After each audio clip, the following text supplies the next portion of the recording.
We've had a lot of weird hair recently and not a lot of October. So there she is, sleeping to math as always. Hopefully you are not sleeping to math today. You're wide awake and ready to talk about APR and compound interest. You may have seen the words like looking at savings accounts or investments or credit cards and seen APY, APR, and you say, what the heck is the difference? They look pretty similar. Well, I don't have the answer to that in this video. We got the answer coming up in the next one. So the first half of the answer, we'll talk about APR in this video.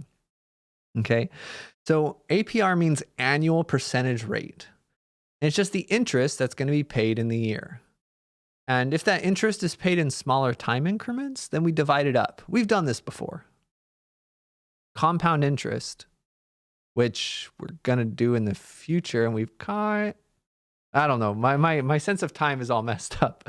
But if we have 6% interest, but it's compounded monthly, it's growing every month, well then each month gets a 1/12 of that interest, which is going to be each month getting 0.5%. Okay? And that's your annual percentage rate. It can get split up. That's no problem. Okay? So compound interest, let's formally introduce it now. We've done it a little bit before, a little bit in 5.1. Anytime that interest is calculated based on previous interest, like I mentioned in the last video, it's compound interest. Interest is compounding upon itself, and that's where you can get real nice long-term growth, okay? So for your investments, this is how we can actually get money to grow over time. And it's got this more complicated formula. A is the amount, the balance after T years. P again, same P as before. It's the principal. Okay, starting balance, your initial deposit, however you want to phrase it. R is the APR in decimal form. It's just the rate, the interest rate. Okay. And then K is the number of compounding periods in 1 year. So if it's compounding annually, right? Annually is going to be K equals 1. If it's monthly, K is going to be 12. Quarterly, K will be 4. Daily, K would be 365 or 366, etc. Let's do an example. We've got a certificate of deposit, otherwise known as a CD. I'm not going to make a compact disc reference. Yes, I'm already doing it, probably before y'all's time. But anyway, a CD is a savings instrument, not a musical instrument, but a tool that many banks offer. It usually gives a higher interest rate than traditional savings accounts, but you can't access your investment until the specified length of time is over. So let's say that we deposit $3,000 in a CD, and let's say the CD is paying 6% interest and it's compounding monthly. How much are we going to have in this account after 20 years?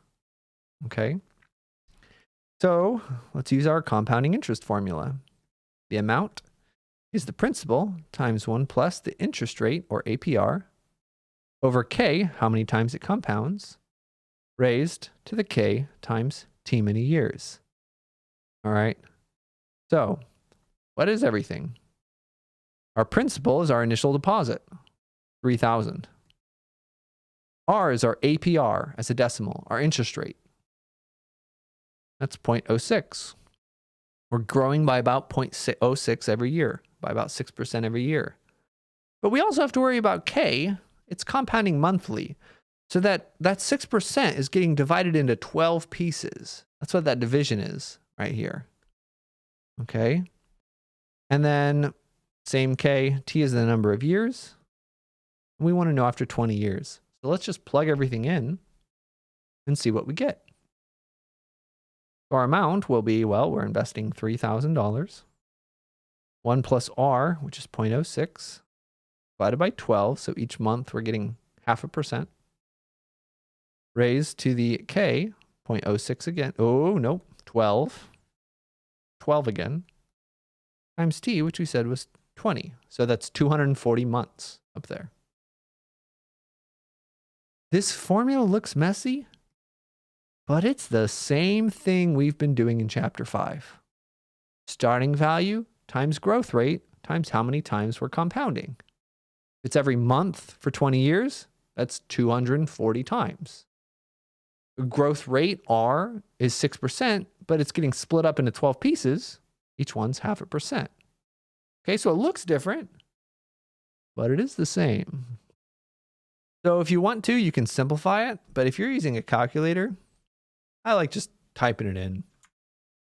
All right, so that's going to be 3,000 times 1 plus R, 0.06, divided by K, 12. K times, notice when I did it like this, the 20 is not in the exponent anymore. So let's make sure to either write 240 or put the exponent in parentheses. So we're good. And we're going to get $9,930.61. I can't remember 6 numbers at once. 30.61. That is not shabby. Well, keep inflation in mind. But yeah, 6% CD. I actually don't know what kind of CDs are right now. I don't know if you can get any. Maybe 5% is normal right now. I don't remember. I checked a while back. They're lower than they used to be. I feel like I read that they used to have like CDs for like 15% or something, which is really nice. But yeah, it's grown pretty good in 20 years. Again, anytime you think of investing or something, you also have to keep in mind inflation is also growing exponentially. Every year, usually, inflation's between like 2 or 3%. Some years, it's a little bit more. Ooh, man. Okay. Interesting things happened post-COVID. But that's what we have right here. That's how we can do these problems. All right. One more example. Didn't give myself quite enough space on my notes to solve this example. But let's say we know we need $40,000 for our child's education in 18 years. We're going to pay for like half a year of private school or something. I don't know. If your account earns 4% compounded quarterly, how much would you need to deposit now to reach your goal? This is kind of a silly example because this sort of thing is very often an annuity. If you're saving for like retirement or saving for your child's education, you're probably going to be putting money away every month, hopefully. Usually a better way, but let's pretend that we got loads of money now and we want to invest it now. How much are we going to have to put in? Okay. So let's use the same formula. And we'll do it kind of up here. A is equal to P times 1 plus R over K to the KT. And now the amount that we want is 40,000. That's our A. We don't know our principal anymore. That's what it's asking. It's asking how many do we need to deposit now to reach our goal? Our interest rate is 4%, 4% APR. How is it compounding? Quarterly. Every quarter of a year. So like it'll compound at the end of March, at the end of June, at the end of September, and at the end of December, at the end of every quarter. That's 4 times a year. And we know it's going to be in 18 years. So we got an equation to solve, but a different kind of equation to solve. We need P by itself. Well, remember that this thing over here, this is just a number. This is just P times some number. This equation is just 40K is P times some number. Let's find out what that number is. Okay. That's 1 plus 4% interest divided into quarters. So you're getting 1% interest every quarter raised to the 4 times 18. Again, make sure. Okay, so our money is more than doubling in that time. So about 2.047. Really make sure to give a lot of decimal places if you're going to type it in here and approximate. 2.0471 should be enough. 0471. And now P is much easier to find. We just divide both sides by that number. 2.0471, 2.0471, divide it out, and you're going to get that P has to be about something. I want to show something here. 40,000 divided by 2.0471. We need to deposit a lot of money today. It's going to more than double in 18 years, but we needed to still deposit 19,500. $539.84. About. Sorry, kid. I don't have that kind of cash. Well, I don't have a kid yet either, so maybe there's still time. All right. That's how much we need to do. To be very careful if you are approximating. Usually it's best to not approximate. Usually it's better to just type it all into your calculator at once. Divide 40,000 by this whole thing, like so. And you'll notice that since we included a lot of decimal places, our answers are pretty much the same.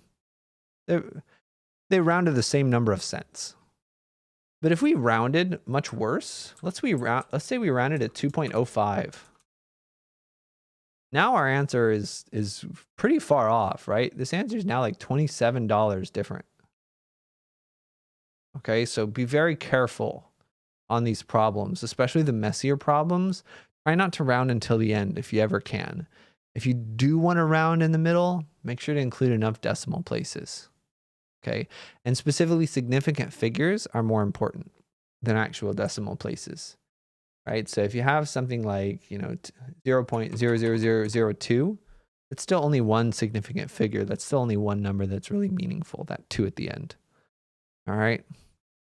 Anyway, that's what we've got going on here. Let me know if you have any questions, and we'll answer the second half of what's the difference between APR and APY.